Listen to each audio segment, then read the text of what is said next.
Hi hello എല്ലാവർക്കും big boss റിവ്യൂയിലേക്ക് സ്വാഗതം. ഇന്നലെ തുടങ്ങിയിട്ടുണ്ടായിരുന്നു കനിയും അമിത്തും തമ്മിലുള്ള കോൾഡ് വാർ.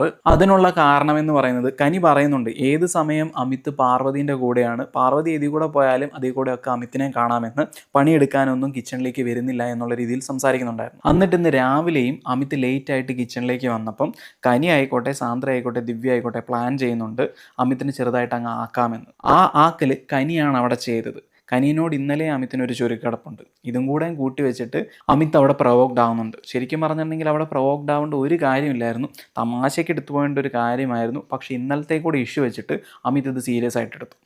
ഇത് മുതലെടുത്ത ആരാ എന്ന് വെച്ചിട്ടുണ്ടെങ്കിൽ നമ്മുടെ സാക്ഷാൽ പാറുവാണ്. പാറുവിന് ഇങ്ങനെ ഒരു അവസരം കിട്ടിയപ്പം അമിത്തിൻ്റെ തലയെ കയറിയിട്ട് നല്ല ബ്രെയിൻ വാഷ് ചെയ്ത് കൊടുത്തിട്ടുണ്ട്.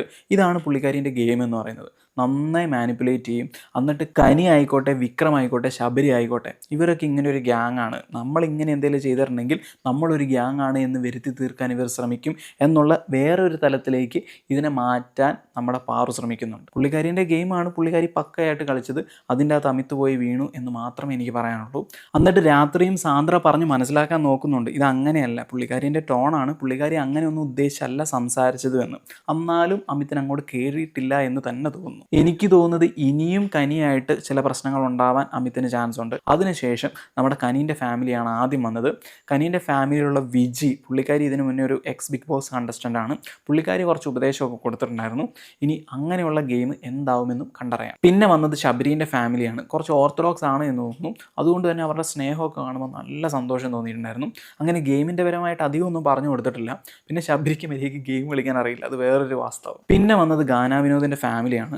ഗാനാ വിനോദിൻ്റെ ഫാമിലി വന്നപ്പോൾ പുള്ളിക്കാരൻ ശരിക്കും സങ്കടപ്പെടുന്നുണ്ടായിരുന്നു. അത് കണ്ടപ്പോൾ കുറച്ച് സങ്കടമായി.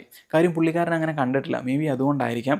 അതിനുശേഷം ഗാനാ വിനോദ് വൈഫിനോട് സംസാരിക്കുന്നുണ്ട്. വൈഫ് കുറച്ച് മസിൽ പിടിച്ചാണ് സംസാരിക്കുന്നത്. നിങ്ങളിങ്ങ് വീട്ടിലേക്ക് വാ, എനിക്ക് കുറച്ച് കാര്യങ്ങൾ പറയാനുണ്ട് എന്നുള്ള രീതിയിലൊക്കെ പുള്ളിക്കാരി പറയുന്നുണ്ട്. എനിക്ക് തോന്നുന്നു, എൻ്റെ ഇൻഡ്യൂഷനാണോ എന്നറിയത്തില്ല, എനിക്ക് തോന്നുന്നു അറോറേനെ കുറിച്ചാണ് എന്ന് തോന്നുന്നു. എല്ലാവരും അധികം പ്രോത്സാഹിപ്പിക്കില്ല ഇങ്ങനെ കെട്ടിപ്പിടിച്ച് സംസാരിക്കുന്ന കാര്യങ്ങളൊന്നും. ഈ സൊസൈറ്റിയിൽ അങ്ങനെയുണ്ട്. എത്ര അണ്ണൻ തങ്കച്ചി ബന്ധമാണ് എന്ന് പറഞ്ഞാലും ചിലപ്പോൾ വൈഫിനൊന്നും പിടിച്ചോണമെന്ന് വരില്ല. മേ ബി അതുകൊണ്ടായിരിക്കും കുറച്ച് മസിൽ പിടിച്ച് സംസാരിച്ചത്. പക്ഷേ പുള്ളിക്കാരി പറയേണ്ട കാര്യങ്ങളൊക്കെ പറഞ്ഞിട്ടുണ്ടായിരുന്നു. പെട്ടെന്ന് ചൂടാവുകയാണ് എന്ന്. ഒരാൾ പറയുന്നത് പോലും കേൾക്കാതെ അപ്പോഴേക്കും ചാടി കയറി ചൂടാവുക, ആ പറയുന്നത് കേട്ടിട്ട് അതിനുള്ള മറുപടി കൊടുക്കാൻ ശ്രമിക്കുക എന്ന് വൈഫ് നല്ല രീതിയിൽ പറഞ്ഞ് മനസ്സിലാക്കി കൊടുക്കുന്നുണ്ട്. അതിനുശേഷം കേക്ക് എന്നോണം ഒരു ആപ്പിളൊക്കെ കട്ട് ചെയ്തിട്ട് വൈഫിൻ്റെ വായിലേക്ക് വെച്ച് കൊടുത്തിട്ട് സന്തോഷത്തോടെ അവിടെ പറഞ്ഞു വിടുന്നതാണ് കാണാൻ കഴിഞ്ഞത്. സോ ഇത്രയേ ഉള്ളൂ ഇന്നത്തെ എൻ്റെ review. Thank you for watching.